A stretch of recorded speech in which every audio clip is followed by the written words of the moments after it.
इस बात को ध्यान समझ।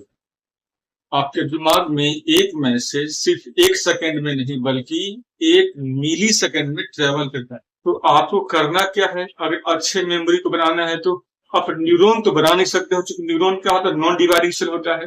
लेकिन सवाल है ये मैसेज जाता कैसे है? और इसका जवाब है न्यूरॉन्स। क्योंकि न्यूरॉन्स को हम लोग कहते हैं ये हमारे ब्रेन का या नर्वस सिस्टम का बेसिक स्ट्रक्चरल और फंक्शनल यूनिट है।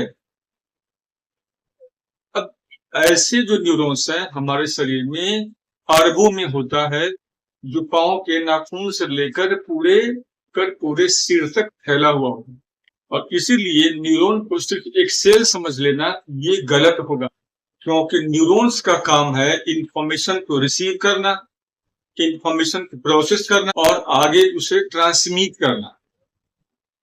अब ये पूरा जो काम है ये होता कैसे? मान लो कि कोई चीज चखते हो, कुछ खाते हो, या किसी चीज को या गर्म चाय को आपने छू दिया। ये जो चखना हुआ, छूना हुआ या खाना हुआ या देखना हुआ, इसके जरिए क्या होता है? आपके बॉडी के अंदर क्या होता है? सिग्नल्स आता है। और ये जो सिग्नल्स है, जैसे मान लो चाय छुआ, तो चाय छूने से क्या होगा? जो गर्मी है, जो हीट है, वो आपके बॉडी में आया। और ये जो हीट आया आपके बॉडी में, इसको रिसीव कौन किया? इस सिग्नल को रिसीव कौन करने वाला है? तो न्यूरॉन का जो अगला जो भाग होता है वो एकदम से क्या होता है? वो बिल्कुल जाली की तरह होता है। जैसे मेरा हाथ है, ये जो उंगली देख रहे हो, ये तो न्यूरॉन्स का शेप बिल्कुल हम लोगों के हाथ जैसा होता है। जहां पे ये जो फिंगर्स है ये डेंड्राइट होता है, तो यही डेंड्राइट उस हीट को, जो चाय छूने से जो हीट हुआ है, वो रिसीव किया है। कि यहाँ से ये क्या हुआ? डेंड्राइट से वो सिग्नल्स क्या हुआ? तो हीट क्या हुआ? हमारे न्यूरॉन्स के अंदर आया। और ये न्यूरॉन्स का जो बीच का जो एरिया है, इसको हम कहेंगे सेल बॉडी। जैसे हाथ का तलहटी है ये, ठीक ऐसे ही क्या होता है? ये सेल बॉडी होता है। और ये जो लंबा सा यहाँ से हैंड देख रहे हो, ये क्या है? सबसे एक्सॉन है। तो जो हीट रिसीव किया फिंगर ने, मतलब डेंड्राइट ने, उस सेल बॉडी में आया। उस सेल बॉडी से आगे का वो ट्रैवल करता हुआ वो एक न्यूरॉन के सिर से पूंछ वाले भाग में जाएगा। और जब पूंछ पे जाएगा तो इसके ठीक पीछे, यहाँ से ठीक पीछे, जैसे मेरा ये ऊपर का हाथ से जुड़ा हुआ है, तो यहाँ पे हाथ नहीं होगा बल्कि दूसरा न्यूरॉन्स होगा। तो यहाँ पे कई सारे एक्सॉन बल्ब लगा होता है। और जहां से क्या होगा? ये जो सिग्नल्स आया हीट के फॉर्म में, तो यहाँ इस एक्सॉन बल्ब के अंदर जो न्यूरोट्रांसमीटर भरा हुआ है, न्यूरोट्रांसमीटर क्या करेगा? रिलीज करेगा। और ये न्यूरोट्रांसमीटर क्या होगा? रिलीज होकर के दूसरे न्यूरॉन के डेंड्राइट पे आ जाएगा। और यहाँ पे जो जंक्शन बनता है दो न्यूरॉन के बीच में, उस जंक्शन को क्या कहते हैं? साइनेप्स कहते हैं। तो याद रखना इस बात को कि न्यूरॉन्स के अंदर, एक न्यूरॉन के अंदर जो सिग्नल्स होता है वो क्या होता है? इलेक्ट्रिकल होता है।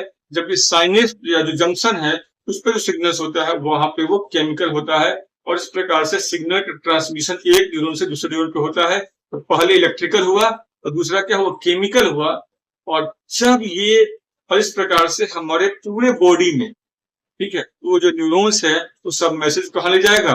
वो मैसेज को ले जाएगा हमारे स्पाइनल कॉर्ड होते हुए हमारे ब्रेन में, और जहां पे चीजों को प्रोसेस होगा। और इस प्रकार से ब्रेन क्या होता है? उस मैसेज को रिसीव करता है।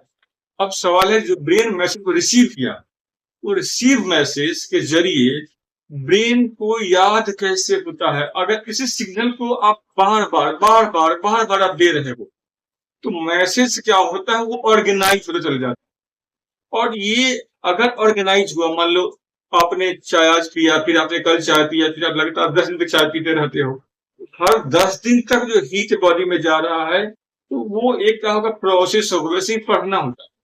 अगर आप एक इंफॉर्मेशन को आप 1 बार, 2 बार, 4 बार, या 1 दिन, फिर 2 दिन के बाद, फिर 4 दिन के बाद, या फिर 7 दिन के बाद अगर आप उसको बार बार देते हो, तो मैसेज क्या होगा? इस न्यूरॉन्स में किसी एक जगह पे स्टोर नहीं होता है मैसेज, बल्कि ये मैसेज क्या होता है? ये मैसेज एक न्यूरॉन से दूसरे न्यूरॉन में फ्लो होती रहेगा। और क्या होगा? ये ऑर्गेनाइज होता चला जाएगा, ऑर्गेनाइज होता चला जाएगा। और आपके हाथ में क्या है? मैसेज को, इनपुट को, इम्पल्स को बार बार सिग्नल को भेजना। और ये सिग्नल ही ग्रेजुअली ऑर्गेनाइज होगा। और इनिशियली क्या होगा? ये शॉर्ट टर्म मेमोरी के फॉर्म में, और अगर आप कंटिन्यूअसली इस मैसेज को देते हो तो लॉन्ग टर्म मेमोरी मैसेज चला जाएगा। और यही वो वजह है कि जब भी आप आज जैसे मान लो आज रात में आपने पढ़ा, आज रात में जो टॉपिक पढ़ा है वो टॉपिक आप कल भूल जाते हो, लेकिन 10 साल पुराना दोस्त याद है। ऐसा क्यों है? भाई इमीडिएट पढ़ा है, अभी एक ही बार मैसेज को दिया है, इसलिए वो मैसेज अभी सही से ऑर्गेनाइज नहीं हो पाया है। लेकिन 10 साल जो पुराने जो फ्रेंड है, जो आपको अभी याद है, उसको आपने आज पहली बार आप याद नहीं कर रहे हैं, उसको आप इससे पहले भी कई बार याद कर चुके हो, बहुत लंबा समय साथ रहे होगे। और यही वजह है कि वो ऑर्गेनाइज हो चुका है। और जो ऑर्गेनाइज होता है, जैसे जैसे ये ऑर्गेनाइजेशन हाईली एस्टैब्लिश हो जाएगा, हाईली कॉम्प्लेक्स हो जाएगा, तो वो क्या होगा, लंबे समय तक याद रहेगा। इसको बोलते हैं लॉन्ग टर्म मेमोरी। और जो अभी अभी आपने मैसेज को सिर्फ भेजा है 1 या 2 बार और वो अभी ऑर्गेनाइज नहीं हुआ है, ये होता है शॉर्ट टर्म मेमोरी।